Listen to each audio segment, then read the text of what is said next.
In the depths of Siberian winter, when darkness swallows the industrial city of Angarsk for most of the day, a predator stalked the frozen streets. For nearly 2 decades, women would disappear into the night, their bodies later discovered in remote forests, abandoned buildings, or shallow graves. The killer moved like a phantom through the community, striking without warning, leaving behind a trail of terror that would eventually earn him one of the most chilling nicknames in criminal history, the Werewolf of Angarsk. But perhaps the most shocking aspect of this case wasn't the sheer number of victims, eventually reaching over 80 confirmed murders, but the identity of the killer himself. Mikhail Popkov wasn't a vagrant living on society's margins or a drifter passing through town. He was a police officer, a father, a husband who had sworn to protect and serve the very community he was systematically destroying. Mikhail Viktorovich Popkov was born on March 7, 1964, in Angarsk, a city in the Irkutsk Oblast of Russia, roughly 50 kilometers northwest of Irkutsk itself. Built around the chemical industry, Angarsk was a typical Soviet industrial town, functional, gray, and designed to serve the state's economic needs rather than nurture human souls. The city's petrochemical plants dominated the skyline, belching smoke into the perpetually overcast Siberian sky. Popkov's childhood was unremarkable in the context of Soviet society. His family was working class, neither particularly privileged nor desperately poor. His father worked in the chemical industry, as did many men in Angarsk, while his mother maintained the household according to traditional Soviet family structures. The young Mikhail appeared to be a normal child by all outward appearances, quiet perhaps, but not unusually so for a boy growing up in the structured environment of the USSR. However, beneath this veneer of normalcy, psychological foundations were being laid that would later manifest in horrific ways. Popkov later claimed that his childhood was marked by feelings of inadequacy and social awkwardness, particularly around females. In the rigid social hierarchy of Soviet youth organizations and schools, those who didn't fit perfectly into prescribed molds often found themselves isolated and resentful. Like most young Soviet men, Popkov was conscripted into military service upon reaching adulthood. He served in the Soviet army, where the harsh discipline and authoritarian structure seemed to provide him with a framework he could understand and operate within. Military service in the Soviet Union was notoriously brutal, designed to break down individual will and rebuild men as instruments of state power. For someone like Popkov, who may have harbored latent violent tendencies, this environment could have been formative in ways that wouldn't become apparent for years. After completing his military service, Popkov returned to Angarsk and did what many young men in his position did: he sought stable employment with good benefits and social standing. In Soviet and early post-Soviet Russia, few professions offered more security and respect than law enforcement. The militia, as police were then called, represented order and authority in a society that valued both highly. In 1986, at the age of 22, Mikhail Popkov joined the Angarsk police force.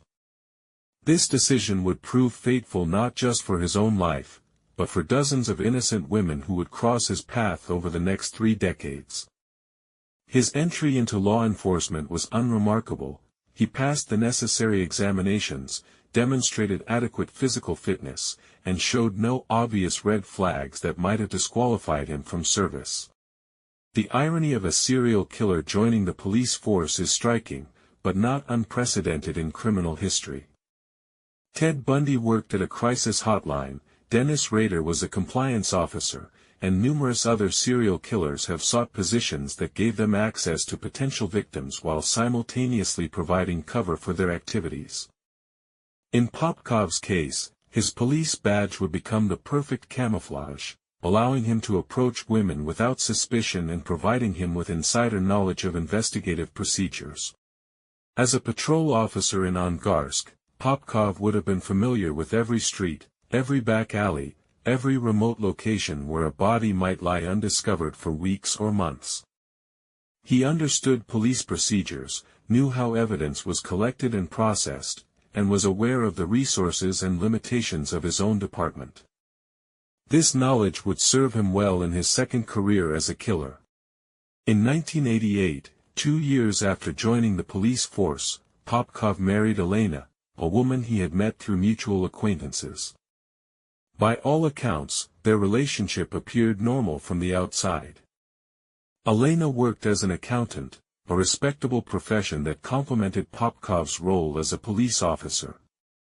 Together, they represented the ideal Soviet couple, hard-working, law-abiding citizens contributing to society. The couple would eventually have a daughter, and Popkov seemed to embrace his role as a family man.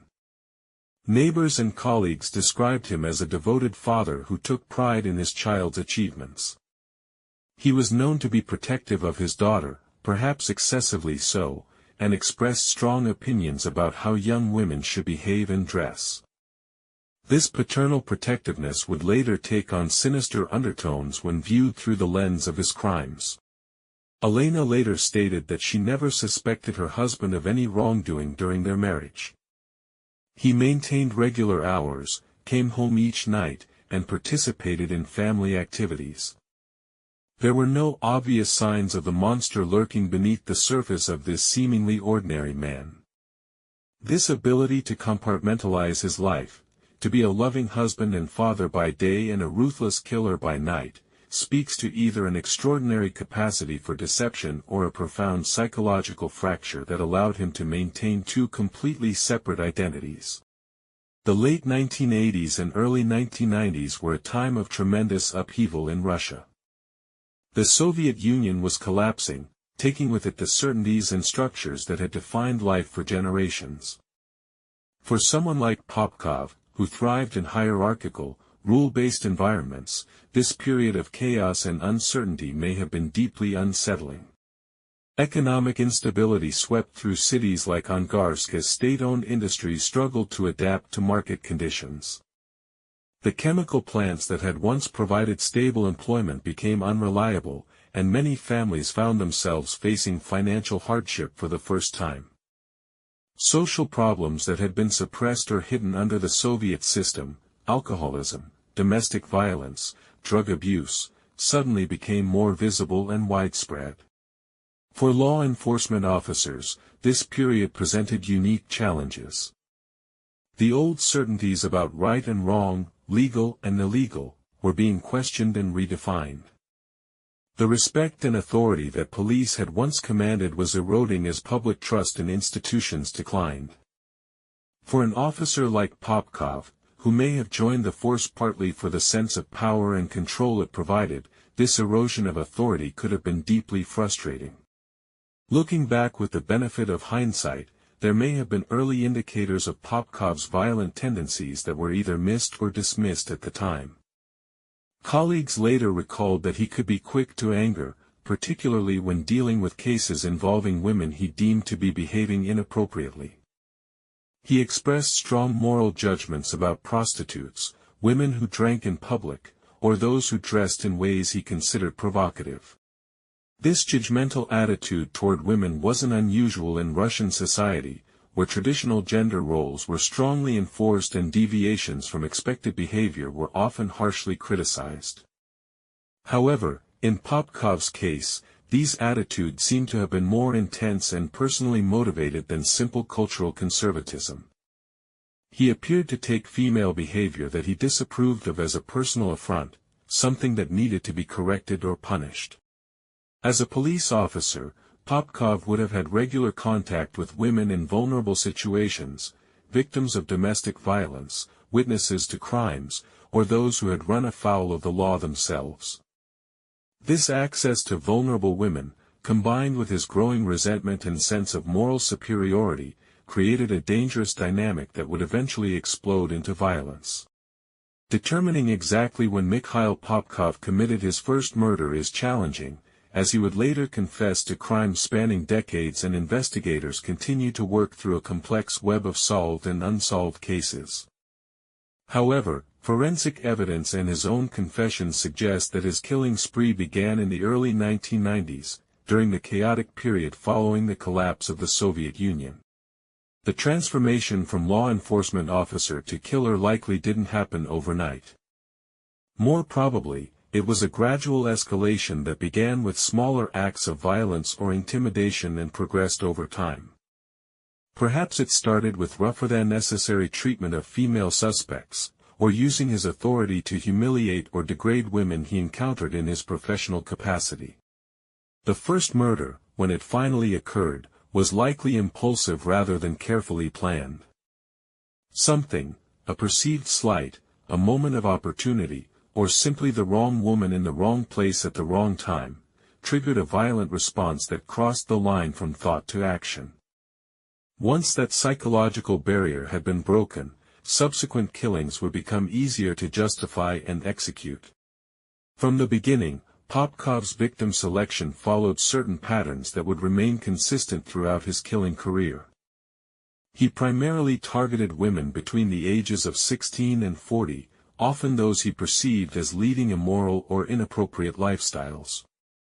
His victims included sex workers, women who frequented bars or clubs, those who walked alone at night, and others who violated his strict moral code regarding female behavior. This selective targeting served multiple purposes. First, it allowed Popkov to rationalize his actions as a form of moral cleansing. He was ridding society of undesirable elements. Second, it reduced the likelihood of intensive police investigations, as murders of marginalized women were often treated as lower priorities by law enforcement. Finally, it gave him access to victims who were less likely to be immediately missed or whose disappearances might be explained away as voluntary departures. The geographic pattern of his crimes was also telling. Most murders occurred within the Angarsk area or in surrounding rural locations that Popkov knew well from his police work. He chose dumping sites that were remote but not entirely inaccessible, suggesting that while he wanted the bodies to be found eventually, perhaps to maximize the psychological impact of his crimes, he needed enough time to cover his tracks and avoid immediate detection. Popkov's killing methods evolved over time, but certain elements remained consistent enough to eventually link his crimes together. He typically used blunt force trauma, strangulation, or stabbing to kill his victims. The level of violence was often extreme, suggesting that the murders served not just to silence his victims but also to satisfy some deeper psychological need for domination and control. One particularly disturbing aspect of Popkov's crimes was his use of various household items and improvised weapons. Axes, knives, hammers, and other tools were all employed in his murders.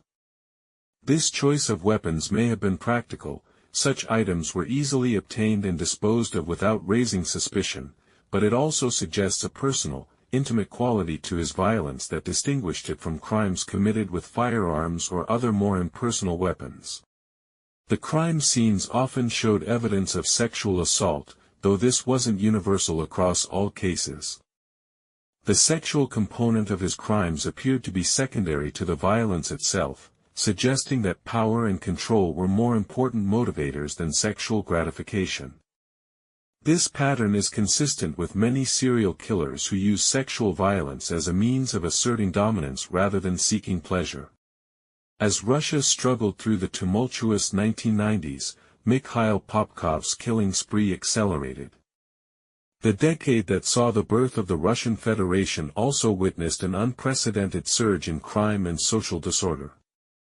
Murder rates soared, organized crime flourished, and local police forces were overwhelmed by the chaos.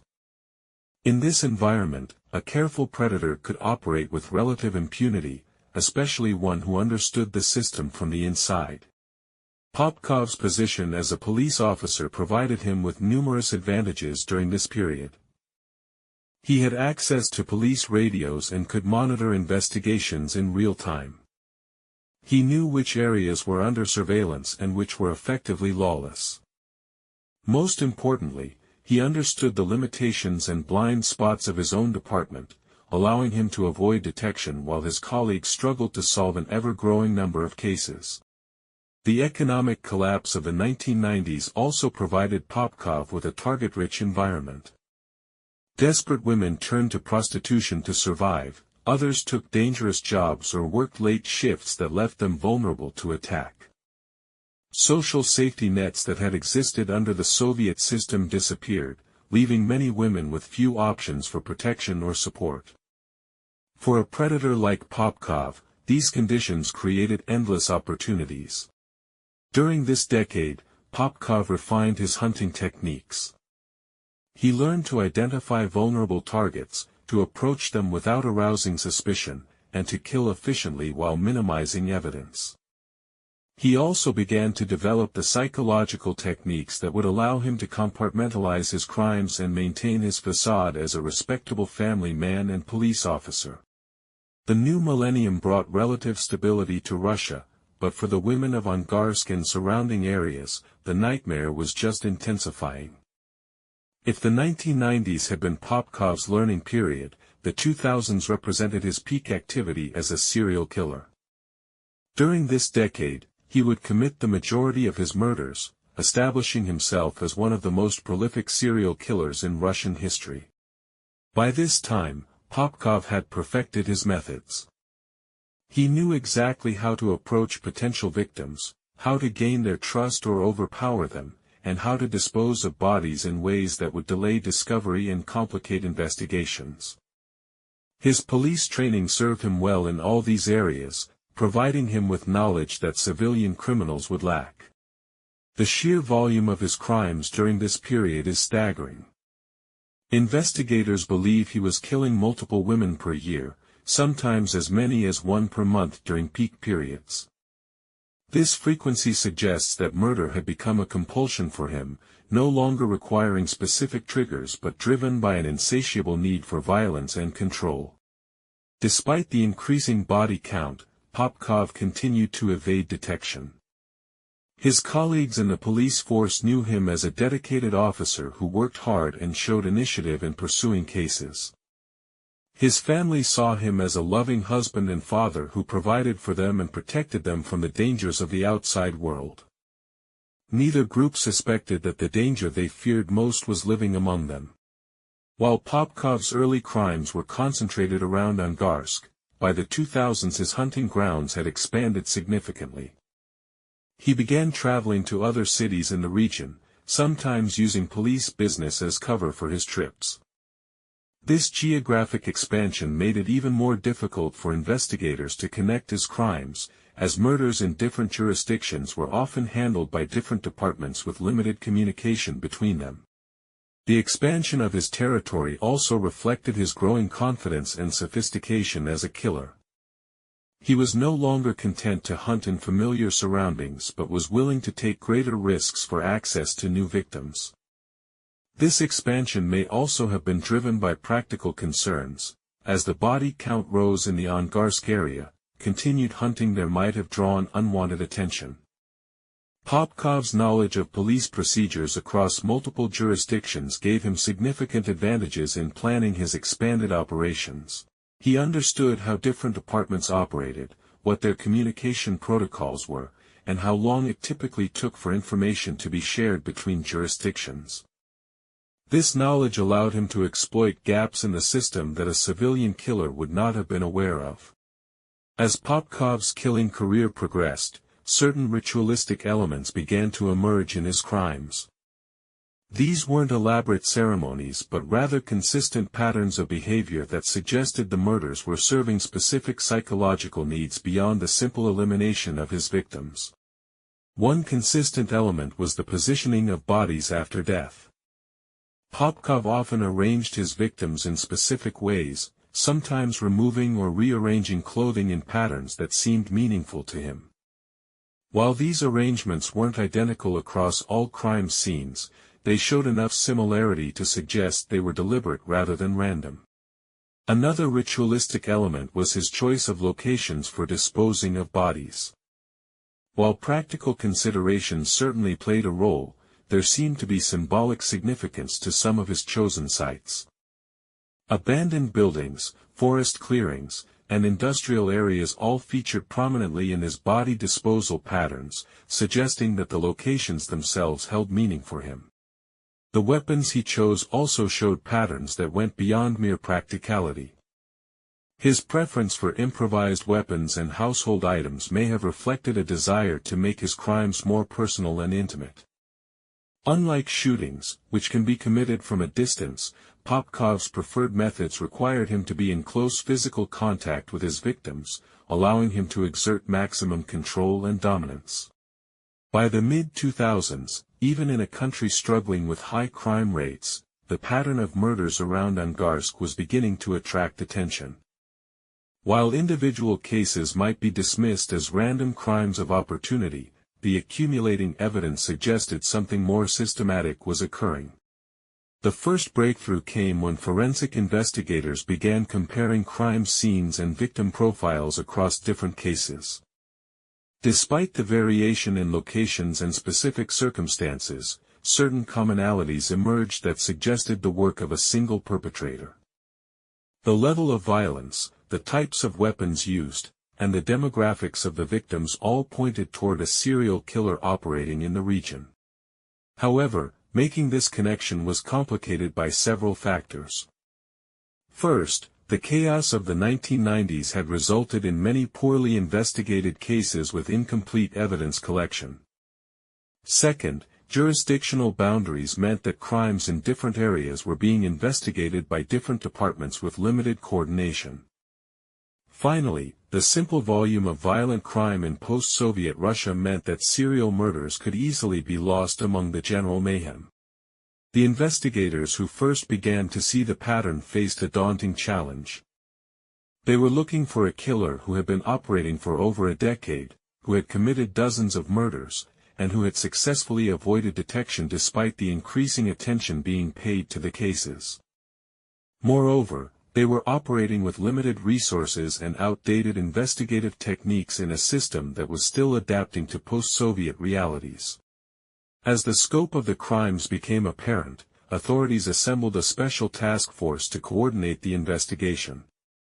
This was a significant step, as it represented the first time that multiple jurisdictions were officially working together to solve what was now recognized as a major serial killer case. The task force brought together investigators from several different police departments, as well as specialists in forensic analysis and criminal psychology. For the first time, all the evidence from the various crime scenes could be examined together, allowing investigators to develop a comprehensive picture of the killer and his methods. The creation of the task force also brought additional resources to the investigation. More personnel could be dedicated to following leads, conducting interviews, and analyzing evidence. Advanced forensic techniques that hadn't been available during the early years of the crimes could now be applied to existing evidence, potentially revealing new clues. However, the task force also faced unique challenges. Coordinating between different departments with different procedures and priorities proved difficult. Some investigators were reluctant to share information or resources with colleagues from other jurisdictions. There were also political pressures to solve the case quickly, which sometimes led to hasty decisions or premature conclusions. The investigation of a serial killer case inevitably generates numerous false leads and dead ends, and the Popkov case was no exception. The task force pursued dozens of potential suspects, conducted thousands of interviews, and followed up on countless tips from the public. Each false lead consumed valuable time and resources while the real killer continued his activities. One particularly frustrating aspect of the investigation was the number of suspects who seemed to fit the profile but who could ultimately be ruled out through alibi verification or forensic analysis. The killer was clearly someone with local knowledge, access to transportation, and the ability to move freely without arousing suspicion. This description could fit hundreds of men in the area, making the process of elimination extremely time-consuming. The investigators also had to contend with the psychological pressure of knowing that every day the case remained unsolved, more women were potentially at risk. This pressure sometimes led to tunnel vision, where investigators became overly focused on particular suspects or theories to the exclusion of other possibilities. It also led to public criticism when high-profile suspects were arrested and then released without charges. Despite these challenges, the investigation was gradually building a more complete picture of the killer. The forensic evidence was telling them about his methods, his tools, and his behavior patterns. Witness interviews were providing information about suspicious individuals seen near crime scenes. Most importantly, the investigators were developing a psychological profile that would eventually help them identify their target. The breakthrough in the case came from an unexpected source: advances in DNA technology. As forensic science evolved during the 2000s, it became possible to extract and analyze DNA evidence from crime scenes that had previously yielded no useful information. When this technology was applied to evidence from the Popkov crime scenes, it revealed the presence of DNA from a single male perpetrator across multiple cases. Having DNA evidence was a game-changer for the investigation, but it also presented new challenges. The DNA profile needed to be matched against a database of known offenders, but in early 2000s Russia, such databases were limited and incomplete. Many potential suspects had never had their DNA collected, meaning that even if investigators had the right person in mind, they might not be able to prove it without obtaining a fresh sample. The DNA evidence also confirmed what investigators had already suspected: they were dealing with a single killer responsible for multiple murders across a wide geographic area and extended time period. This confirmation allowed them to link additional cases to the same perpetrator and to develop a more accurate count of his victims. Armed with DNA evidence and a more complete understanding of the case, investigators began the painstaking process of collecting DNA samples from potential suspects. This process would eventually lead them to their target, but not before years of additional investigation and dozens more victims. By 2010, investigators had developed a fairly detailed profile of their suspect. They knew he was a local man with extensive knowledge of the area, access to transportation, and the freedom to move around without arousing suspicion. The psychological profile suggested someone with a job that put him in contact with potential victims, possibly someone in a position of authority or trust. The DNA evidence had also provided crucial information about the killer's activities and methods. Forensic analysis revealed patterns in how he approached and overpowered his victims, suggesting military or law enforcement training. The sophistication of his body disposal methods and his ability to avoid detection for so long also pointed towards someone with specialized knowledge of investigative procedures. One theory that began to gain traction among investigators was that the killer might be someone involved in law enforcement himself. This would explain his intimate knowledge of police procedures, his ability to avoid detection, and his access to information about the investigation. However, this theory was initially resisted by many investigators who found it difficult to believe that one of their colleagues could be responsible for such horrendous crimes. The investigation had also identified several individuals who warranted closer scrutiny. These were men who fit the general profile, had been in the area during the relevant time periods, and had some connection to the victims or crime scenes. However, narrowing this list down to the actual perpetrator would require careful investigation and, ultimately, DNA testing. As the 2010s progressed, advances in DNA technology continued to provide new opportunities for the investigation. Improved techniques allowed forensic scientists to extract usable DNA profiles from smaller and more degraded samples, potentially linking additional crime scenes to the same perpetrator. Database searches became more comprehensive as more individuals were added to the system. The investigators also began using more sophisticated analytical techniques to examine the patterns in the crimes. Geographic profiling helped them understand the killer's likely home base and travel patterns. Timeline analysis revealed potential correlations between the murders and external events that might have triggered increased activity. Computer modeling allowed investigators to test different theories about the killer's behavior and methods. By inputting known data about the crimes and various suspect profiles, they could evaluate which scenarios were most likely to produce the observed patterns. This analytical approach helped them focus their resources on the most promising leads while eliminating less likely possibilities. The combination of improved technology and more sophisticated analytical techniques was gradually closing the net around the killer. However, he continued to evade capture, suggesting that he was either extremely lucky or possessed insider knowledge that allowed him to stay one step ahead of the investigation. As news of the serial killer investigation became public, pressure mounted on law enforcement to solve the case. Media coverage brought national attention to the crimes, creating both opportunities and challenges for the investigators. On one hand, increased publicity led to more tips and potential witnesses coming forward. On the other hand, it also alerted the killer to the progress of the investigation and may have caused him to alter his behavior or go into hiding. The media attention also brought political pressure to bear on the investigation.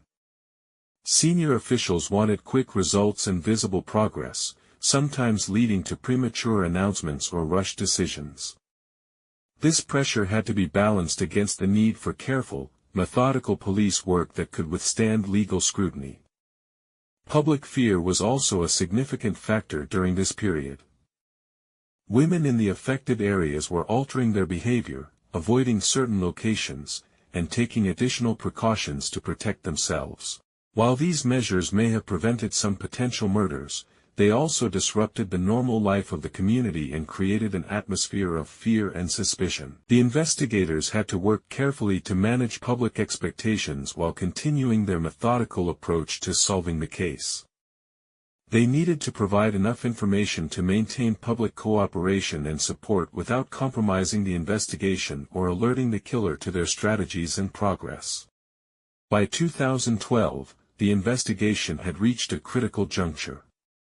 The task force had accumulated substantial evidence, developed detailed profiles, and eliminated hundreds of potential suspects. The DNA evidence provided a clear target profile, but matching it to a specific individual remained challenging. However, a combination of improved database searches and new investigative techniques was about to provide the breakthrough investigators had been seeking for over 2 decades. The break came through a routine expansion of the DNA database. As part of a broader initiative to collect DNA samples from law enforcement personnel for elimination purposes in various cases, Mikhail Popkov was asked to provide a sample. This was presented as a standard procedure rather than targeted suspicion, designed to avoid alerting him to the fact that he had become a suspect. When Popkov's DNA profile was compared against the evidence from the crime scenes, the match was unmistakable. After years of investigation and dozens of murders, the investigators finally had their killer identified. However, having DNA evidence and making an arrest were 2 different challenges. They needed to gather additional evidence, plan the arrest carefully, and prepare for what would undoubtedly be a complex legal proceeding. The confirmation that Popkov was their suspect also answered many questions that had puzzled investigators throughout the case. His position as a police officer explained his intimate knowledge of investigative procedures, his ability to approach victims without arousing suspicion, and his success in avoiding detection for so long. It also explained why the investigation had been so challenging. They had been hunting someone who understood their methods and had access to their information. Once Popkov was identified as the killer, investigators faced the delicate task of planning his arrest. They needed to take him into custody without alerting him to their suspicions beforehand, gather additional evidence to support the DNA findings, and ensure that the arrest was conducted in a way that would preserve the integrity of their case. The planning process involved multiple law enforcement agencies and required careful coordination. Popkov was an armed police officer with training in defensive tactics and firearms use. He also had intimate knowledge of police procedures and might attempt to exploit this knowledge to avoid capture. The arrest would need to be swift, coordinated, and overwhelming to prevent any possibility of escape or resistance. Investigators also had to consider the psychological impact of the arrest on Popkov's family and colleagues. His wife and daughter had no knowledge of his crimes and would be devastated by the revelations. His fellow police officers would struggle to understand how they had worked alongside a serial killer for decades without recognizing the signs. Timing was also crucial. The investigators wanted to gather as much additional evidence as possible before making the arrest, but they also couldn't risk Popkov becoming suspicious and fleeing or destroying evidence. They needed to balance thoroughness with urgency, ensuring that they had the strongest possible case while not allowing the killer to escape justice. On June 23, 2012, Mikhail Popkov was arrested at his home in Angarsk. The arrest was conducted by a heavily armed special operations team that surrounded his residence in the early morning hours. Popkov was taken into custody without resistance, apparently shocked by the sudden turn of events. The arrest scene was carefully managed to preserve evidence and minimize the risk of complications. Search warrants were executed simultaneously at Popkov's home, workplace, and other locations where he might have stored evidence or weapons. Investigators were looking for physical evidence that could corroborate the DNA findings and provide additional details about his crimes. The news of Popkov's arrest sent shockwaves through the Angarsk community and the broader law enforcement establishment. A respected police officer with decades of service had been revealed as one of Russia's most prolific serial killers. The revelation forced a fundamental reassessment of how such crimes could go undetected for so long and raised serious questions about screening and oversight procedures. For his family, the arrest was a devastating blow. Elena, his wife of over 2 decades, struggled to reconcile the man she thought she knew with the monster described in the charges. Their daughter, now an adult with a family of her own, faced the horror of learning that her protective father was actually a predator who had terrorized their community for years. Following his arrest, Popkov initially denied the charges against him. This was not unexpected. Many serial killers attempt to maintain their innocence even when faced with overwhelming evidence. However, as investigators presented him with the DNA evidence and other forensic findings, his denials became less convincing. The interrogation process was complex and drawn out. Popkov was an experienced police officer who understood his rights and the interrogation process. He knew how to deflect questions, provide minimal responses, and avoid incriminating himself. However, the strength of the physical evidence made complete denial increasingly difficult to maintain. Gradually, Popkov began to admit to some of the charges while attempting to minimize his responsibility or provide justifications for his actions. He claimed that his victims were immoral women who deserved their fate, that he was cleaning up society by removing undesirable elements. These justifications revealed the twisted moral framework that had allowed him to rationalize decades of murder. As the interrogations continued, Popkov began providing more detailed information about his crimes. However, investigators had to be careful to corroborate his confessions with physical evidence, as serial killers sometimes claim responsibility for crimes they didn't commit or provide false details to mislead investigators or enhance their notoriety. The trial of Mikhail Popkov began in 2013, amid intense media scrutiny and public interest. The case represented one of the most significant serial killer prosecutions in Russian history, with implications that extended far beyond the individual crimes. The fact that the perpetrator was a police officer raised serious questions about institutional oversight and public safety. The prosecution faced the complex task of presenting evidence for dozens of murders committed over a period of more than 2 decades. Each case required individual attention to establish the elements of the crime, link the physical evidence to the defendant, and demonstrate the pattern of behavior that characterized Popkov's killing spree. The defense strategy initially focused on challenging the DNA evidence and questioning the investigative procedures that had led to Popkov's identification and arrest. However, as the strength of the scientific evidence became apparent, the defense shifted toward arguing for diminished capacity and attempting to explain Popkov's behavior through psychological analysis. The trial also had to address the broader implications of the case.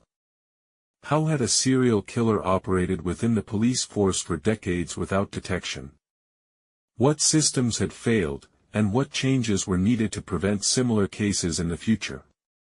These questions went to the heart of public trust in law enforcement and the justice system. As the trial progressed and Popkov continued to provide information about his crimes, the full extent of his killing spree became apparent.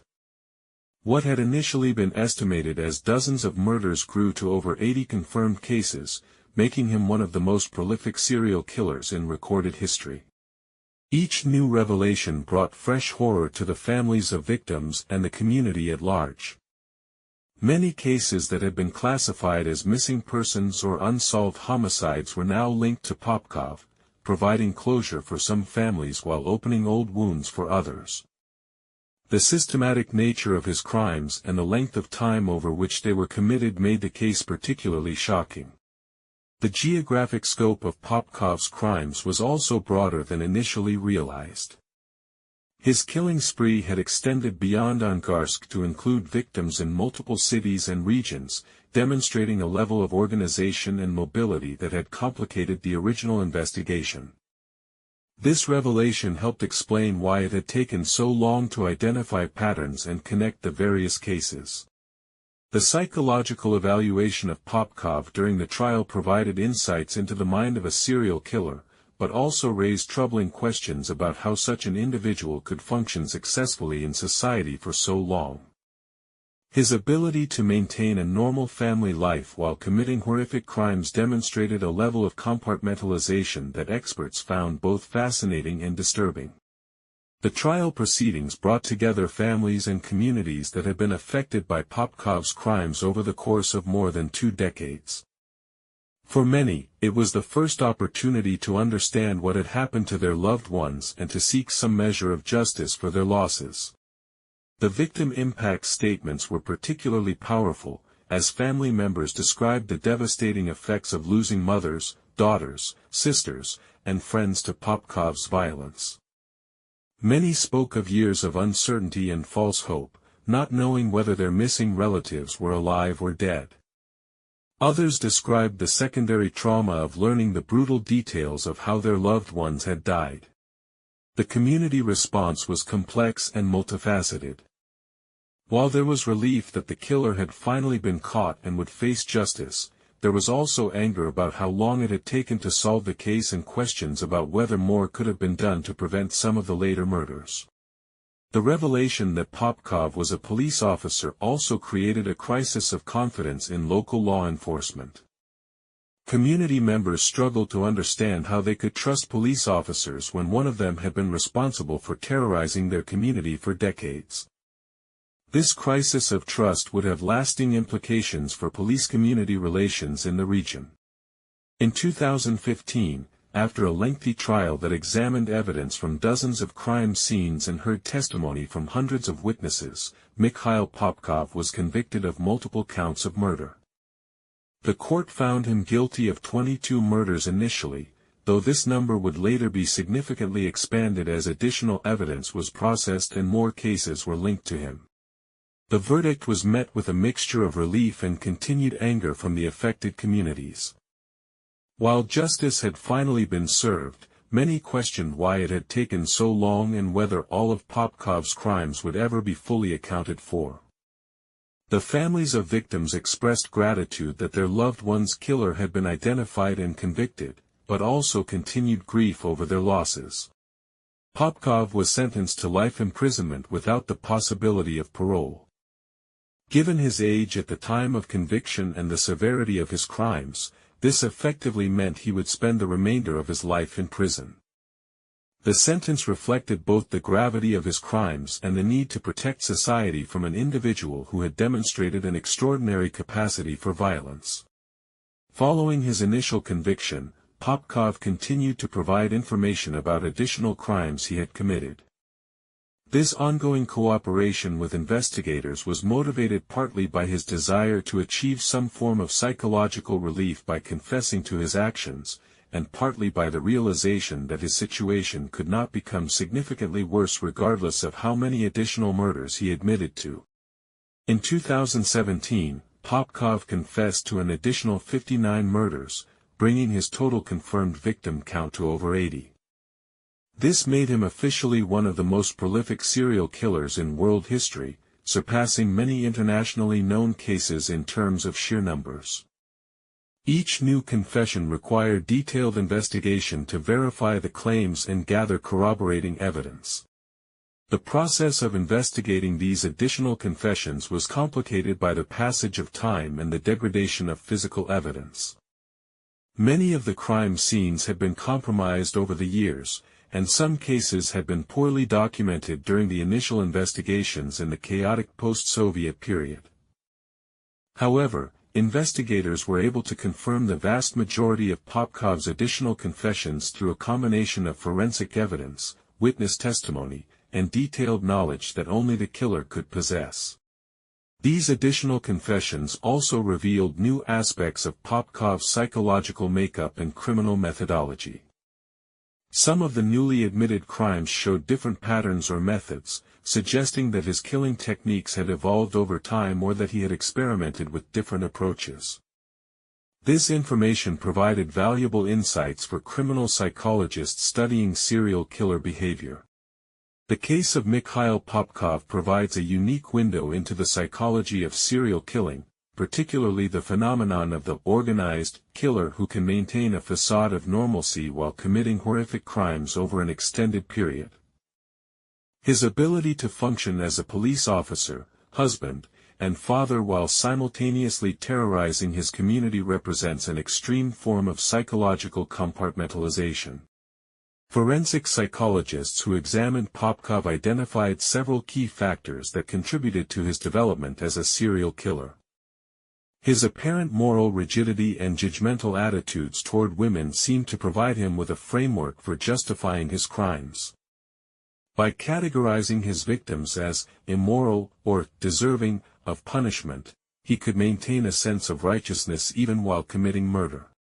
The psychological profile that emerged during the investigation and trial revealed a man driven by needs for power, control, and moral superiority. His choice to target women he perceived as transgressing social norms allowed him to position himself as an agent of social correction, despite the obvious contradiction between this self-image and his actual role as a predator. Popkov's profession as a police officer was not coincidental to his crimes but rather an integral part of his psychological makeup. The authority and respect that came with his badge fed his sense of moral superiority, while his training and access to information provided him with the tools necessary to evade detection. The profession attracted him because it aligned with his need to control and judge others. One of the most disturbing aspects of Popkov's case is his apparent ability to compartmentalize his life completely. His family and colleagues genuinely seemed to know him as a different person than the monster who stalked the streets of Angarsk. This wasn't simply a matter of hiding his crimes, it appears that he genuinely experienced himself as two different people in different contexts. During his family life, Popkov could be loving, protective, and morally upstanding. He expressed concern for his daughter's safety and well-being, insisted on high moral standards for his family, and participated in normal domestic activities. This wasn't an act put on to fool others. It seems to have been a genuine aspect of his personality that coexisted with his murderous impulses. This compartmentalization allowed Popkov to avoid the psychological distress that might otherwise have resulted from the contradiction between his public persona and his private actions.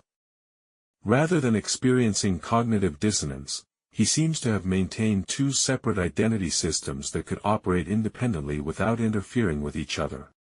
The ability to maintain such extreme compartmentalization may be related to certain personality disorders or psychological trauma, though definitive explanations remain elusive. What is clear is that this psychological structure allowed him to continue his crimes for decades while maintaining his cover as a respectable member of society. Throughout his confessions and psychological evaluations, Popkov consistently demonstrated a twisted moral framework that allowed him to justify his actions. He genuinely seemed to believe that his victims deserved their fate because of their behavior or lifestyle choices. This wasn't simply a post hoc rationalization but appeared to be a core belief system that guided his victim selection and methods. His moral judgments were based on extremely rigid and traditional views of how women should behave. Victims were selected because they violated these standards by working as prostitutes, drinking in public, walking alone at night, or dressing in ways he considered inappropriate. In his mind, these transgressions warranted the ultimate punishment. This moral framework also extended to his role as a police officer. He saw himself as a guardian of public morality, responsible for maintaining order and punishing those who violated social norms. The fact that his methods involved murder rather than legal sanctions seemed to be irrelevant to his psychological calculus. What mattered was that justice was being served. The persistence of this moral framework even after his arrest and conviction suggests that it was deeply ingrained in his personality structure. Rather than recognizing the horror of his actions, he continued to view himself as a moral agent who had performed a necessary, if unpleasant, social function. The Popkov case shares similarities with other serial killer cases involving individuals in positions of authority or trust, but also has unique characteristics that set it apart. Like other power-assertive killers, Popkov seemed driven primarily by needs for dominance and control rather than sexual gratification, though sexual assault was often a component of his crimes. His ability to maintain a double life is reminiscent of cases like Dennis Rader, the BTK killer, or Gary Ridgway, the Green River killer, both of whom led seemingly normal family lives while committing numerous murders. However, Popkov's position as an active police officer investigating crimes in the same general area where he was committing murders represents an unusual level of professional involvement in his own case. The geographic and temporal scope of Popkov's crimes also distinguishes his case from many others. His killing spree lasted over 2 decades and involved victims across a wide geographic area, demonstrating an unusual level of persistence and organization. Most serial killers either escalate to the point where they make mistakes that lead to capture, or they burn out psychologically and stop killing. Popkov managed to avoid both of these outcomes for an extraordinarily long period. The cultural and social context of post-Soviet Russia may also have contributed to the unique aspects of Popkov's case. The social chaos and institutional breakdown of the 1990s created conditions that enabled his crimes, while traditional attitudes toward women and authority figures may have influenced both his victim selection and his ability to avoid suspicion. The revelation that Mikhail Popkov had operated as a serial killer while serving as a police officer prompted significant soul-searching within Russian law enforcement agencies. The case highlighted serious weaknesses in screening procedures, oversight mechanisms, and interagency communication that had allowed such crimes to continue undetected for decades. In response to the Popkov case and other similar incidents, Russian authorities implemented new screening procedures for law enforcement personnel. These included more comprehensive psychological evaluations, regular reassessments throughout officers' careers, and improved systems for monitoring officer behavior both on and off duty. While these reforms couldn't guarantee that similar cases would never occur, they represented an attempt to address some of the systemic vulnerabilities that had been exposed. Improvements were also made to information sharing between different law enforcement agencies and jurisdictions. The difficulty in connecting Popkov's crimes across different geographic areas had been partly due to poor communication and coordination between departments. New protocols were established to facilitate the sharing of information about potentially linked crimes and to ensure that patterns could be identified more quickly. Training programs for investigators were also enhanced to improve their ability to recognize and investigate serial crimes. The Popkov case had demonstrated that traditional investigative approaches were inadequate for dealing with sophisticated killers who understood police procedures and could exploit systemic weaknesses. New training emphasized the importance of forensic evidence, behavioral analysis, and interagency cooperation.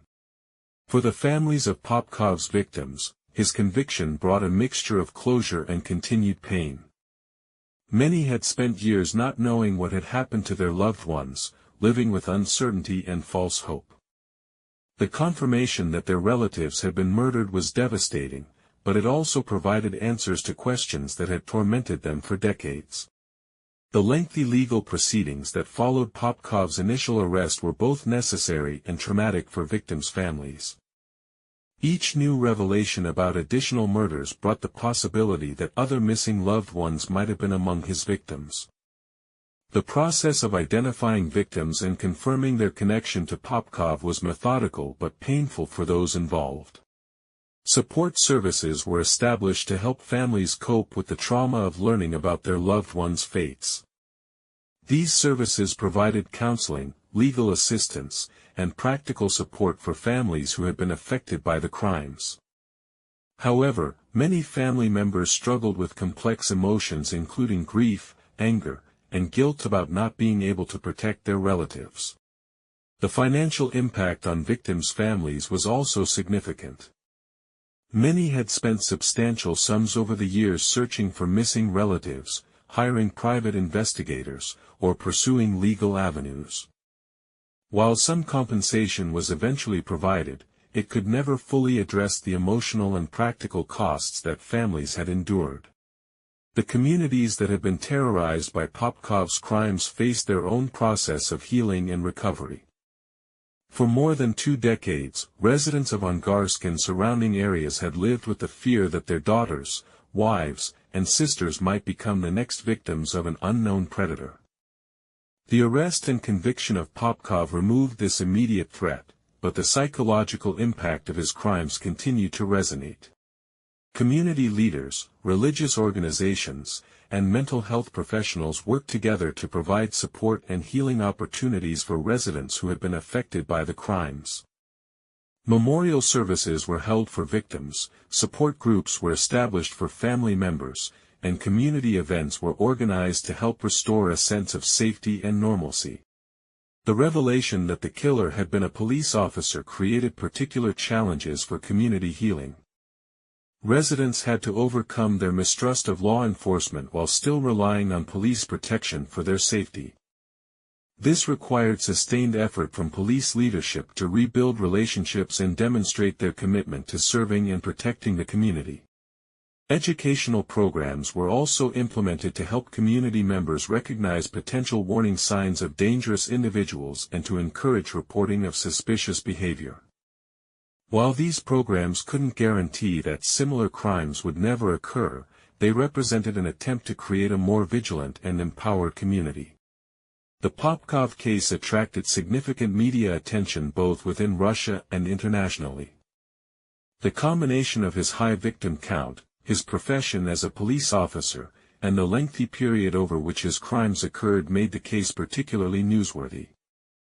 However, this media attention was a double-edged sword for those affected by the crimes.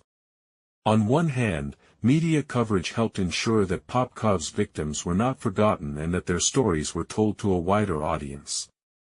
It also brought attention to the systemic issues that had allowed his crimes to continue for so long, potentially contributing to reforms and improvements in law enforcement practices. On the other hand, sensationalized coverage sometimes focused more on the dramatic aspects of the case than on the human cost of the crimes.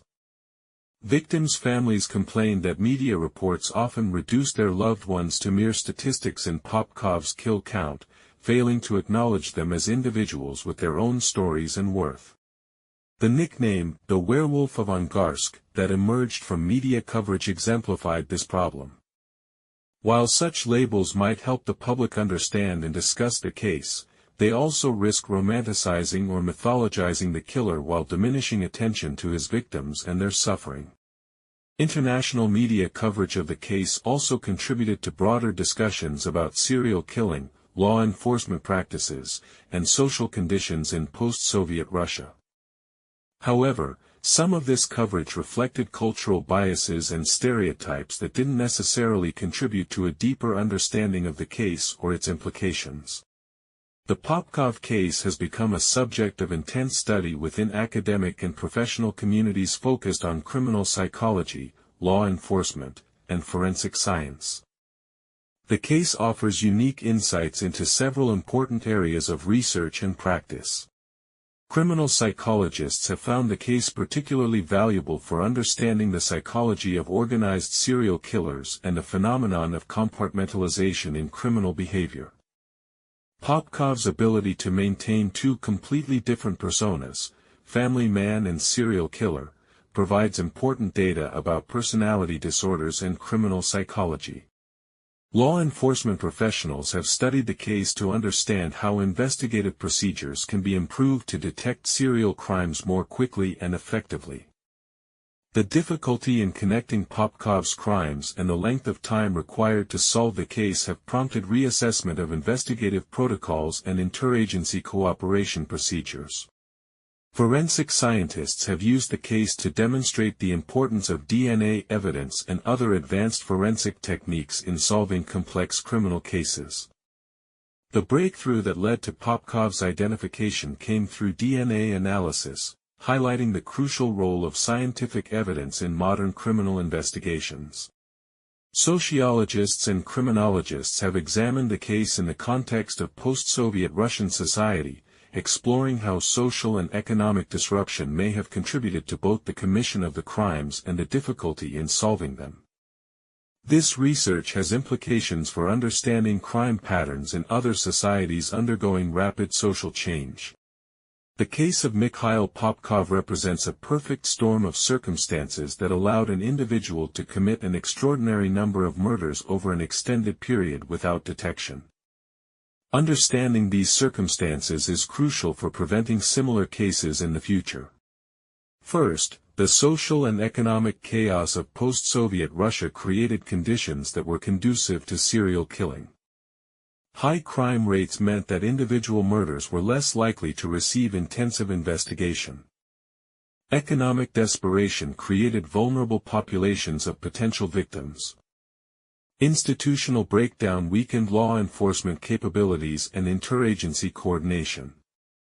Second, Popkov's position as a police officer provided him with unique advantages that civilian serial killers would not possess. He had intimate knowledge of investigative procedures, access to information about ongoing investigations, and the ability to approach potential victims without arousing suspicion. His professional training also provided him with knowledge about evidence collection and disposal that helped him avoid detection. Third, the geographic and temporal scope of his crimes made pattern recognition extremely difficult. By spreading his murders across multiple jurisdictions and over a period of more than 2 decades, Popkov ensured that connecting his crimes would be challenging even under the best circumstances. The poor communication between different law enforcement agencies made this task even more difficult. Fourth, Popkov possessed the psychological characteristics necessary to maintain his double life over an extended period. His ability to compartmentalize his criminal activities from his professional and family life allowed him to avoid the behavioral changes that might otherwise have aroused suspicion. His moral framework provided him with justifications that prevented the psychological breakdown that often leads to the capture of serial killers. The Popkov case offers several important lessons for law enforcement agencies around the world. These lessons extend beyond the specific circumstances of this case to broader principles of criminal investigation and institutional management. First, the importance of interagency communication and cooperation cannot be overstated. Serial killers often operate across jurisdictional boundaries, and connecting their crimes requires effective information sharing between different departments and agencies. Modern technology makes such communication easier, but institutional barriers and professional rivalries can still impede effective cooperation. Second, the case demonstrates the crucial importance of forensic science in solving complex criminal cases. The breakthrough that led to Popkov's identification came through DNA analysis, and similar scientific techniques are likely to be equally important in solving other cases. This highlights the need for continued investment in forensic capabilities and training. Third, the case shows that serial killers can come from within law enforcement itself, and departments need to have systems in place to detect and investigate such possibilities. This requires a careful balance between maintaining officer morale and ensuring public safety. Regular psychological evaluations, behavior monitoring systems, and whistleblower protections may all be necessary components of such systems. Fourth, the case underscores the importance of taking crimes against marginalized populations seriously. Many of Popkov's victims were women engaged in prostitution or other activities that placed them on society's margins. The tendency to give lower priority to crimes against such individuals may have contributed to the difficulty in recognizing the patterns in his crimes. The Popkov case also raises broader questions about society's responsibility to protect its most vulnerable members and to maintain institutions that serve the public interest. The fact that such extensive crimes could occur over such a long period suggests systemic failures that extend beyond individual criminal behavior. The economic and social disruption of the post-Soviet period created conditions that increased both the pool of potential victims and the opportunities for predators to operate. While such periods of upheaval may be inevitable in times of major social change, societies have a responsibility to maintain basic protections for their citizens even during difficult transitions. The case also highlights the importance of maintaining public trust in law enforcement institutions. When police officers commit crimes, they damage not only their immediate victims but also the broader relationship between law enforcement and the communities they serve.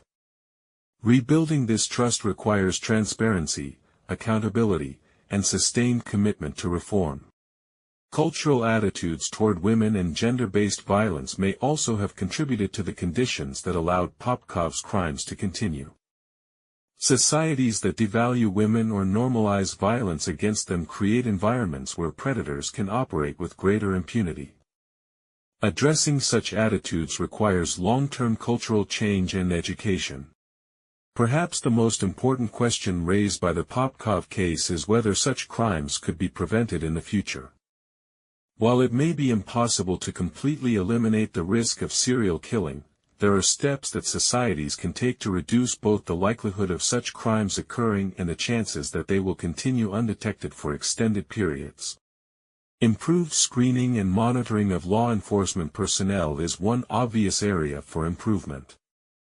While perfect screening may be impossible, better psychological evaluation, more comprehensive background checks, and ongoing monitoring of officer behavior could help identify potential problems before they escalate to criminal violence.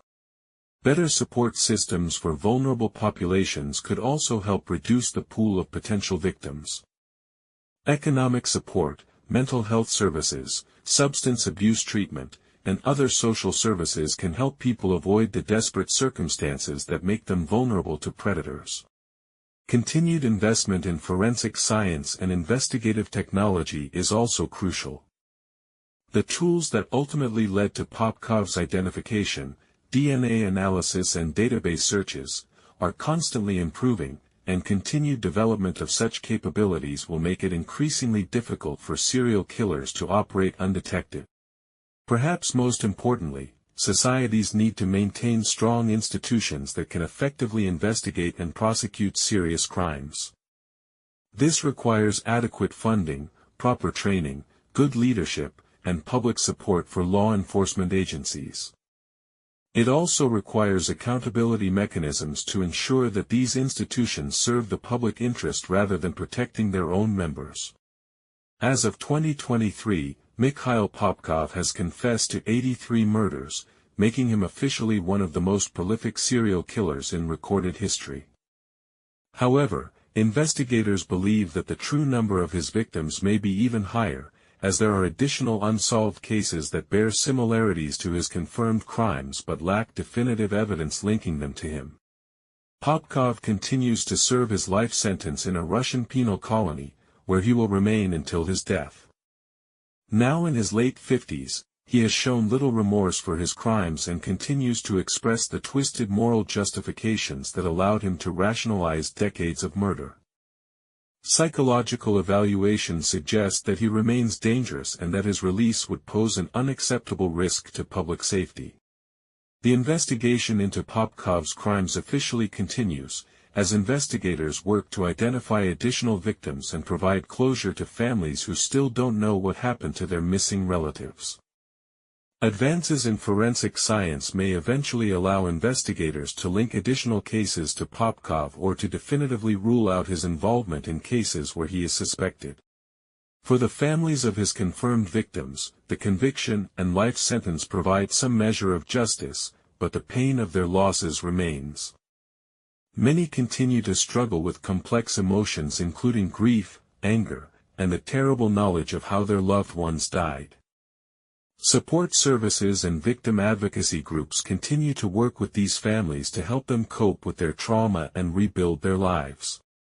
The communities that were terrorized by Popkov's crimes have slowly begun to heal, but the impact of his actions will be felt for generations. Children who grew up during the height of his killing spree are now adults with children of their own, and the fear and caution that characterized life in Angarsk during those years has become part of the collective memory of the region.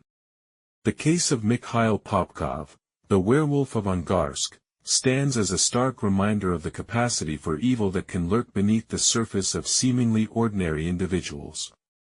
It demonstrates the importance of vigilance, the value of advanced investigative techniques, and the need for strong institutions that can protect society's most vulnerable members. But perhaps most importantly, it serves as a testament to the persistence and dedication of the investigators who refuse to give up, the families who never stopped seeking answers, and the communities that ultimately came together to ensure that justice was served. In the face of unspeakable evil, these ordinary people demonstrated the resilience and determination that ultimately triumphed over terror. The werewolf may have been captured, but the lessons of his crimes continue to resonate, reminding us all of the price of complacency and the importance of remaining vigilant in the protection of human life and dignity. In remembering the victims of Mikhail Popkov, we honor their memory and commit ourselves to building a world where such tragedies cannot occur again.